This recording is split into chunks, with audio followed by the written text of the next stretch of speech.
2 hours. That's all that was left. 2 hours until the maps of the world were rewritten forever. Donald Trump was ready to erase Iran from the face of the universe.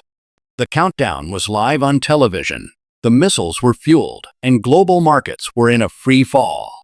But then, at the very last second, the impossible happened. A ceasefire.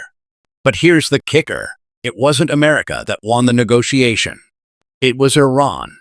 Today, we are diving into the 40 days that broke the world order. This is the story of how a mighty warrior turned into a surrenderer, and how the art of the deal became the humiliation of a superpower. You're watching Breaking Buzz. The tension started with a spark and ended with a scream. First came the threats, then the insults, and finally, Trump's declaration that he would end Iranian civilization itself.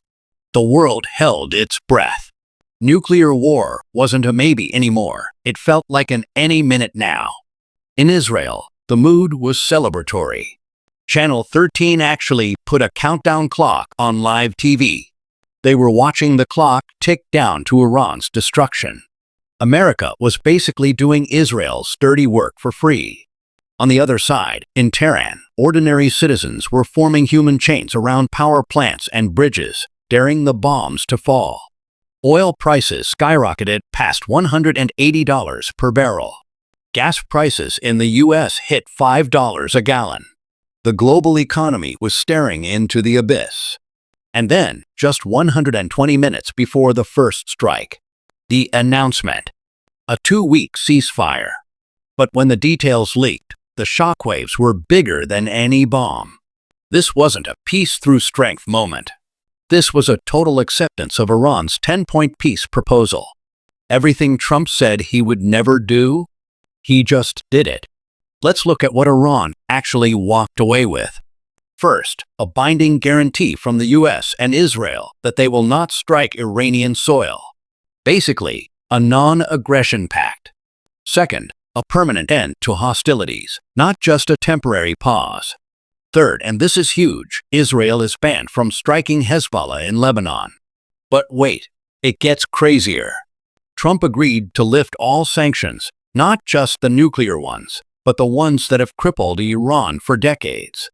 And in exchange, the Strait of Hormuz opens, but under Iran's total control. Every ship passing through now pays a $2 million toll. Do the math. Over 130 ships a day. In just the first 2 weeks, Iran pockets billions. In a year, they could rake in $50 to $60 billion. Trump literally just handed Iran the checkbook to fund their entire military and nuclear future. So, what did America get? Honestly, nothing. No nuclear inspections. No destruction of facilities. No limits on ballistic missiles. Iran gets to keep its uranium, keep its missiles, and get its money back. This wasn't a deal.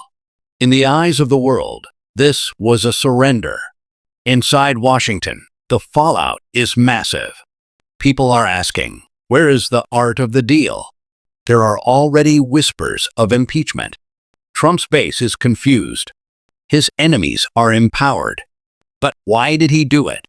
Why would the man who promised total victory suddenly fold? The truth might lie in a secret that stayed off the front pages. Rumors are swirling about a failed secret ground invasion. Remember that pilot rescue mission we talked about? It turns out it wasn't just a rescue. It was a mission that flopped so hard Trump realized a ground war in Iran was a death trap. He saw his own soldiers coming home in caskets, 13 dead and 400 injured in just 5 weeks, and he realized Netanyahu had sold him a dream that was actually a nightmare. But if America lost, who won? The first winner is obviously Iran.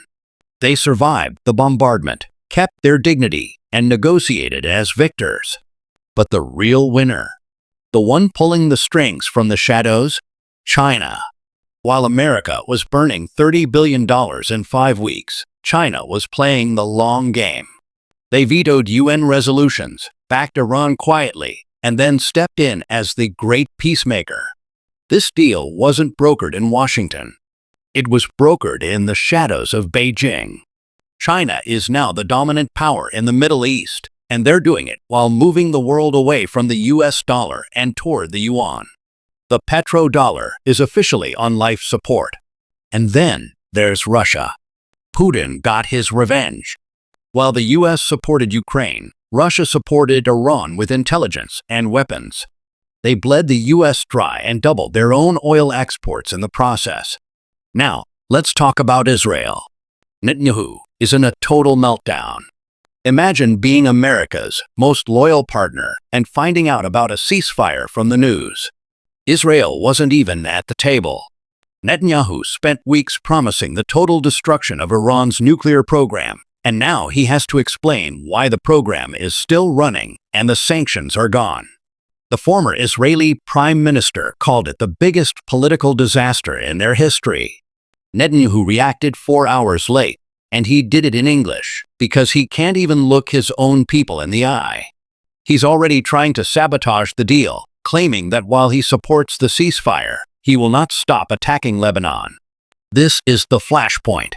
If Israel strikes Lebanon, the deal is dead, and the fire starts all over again. Even here in India, the reaction has been strange.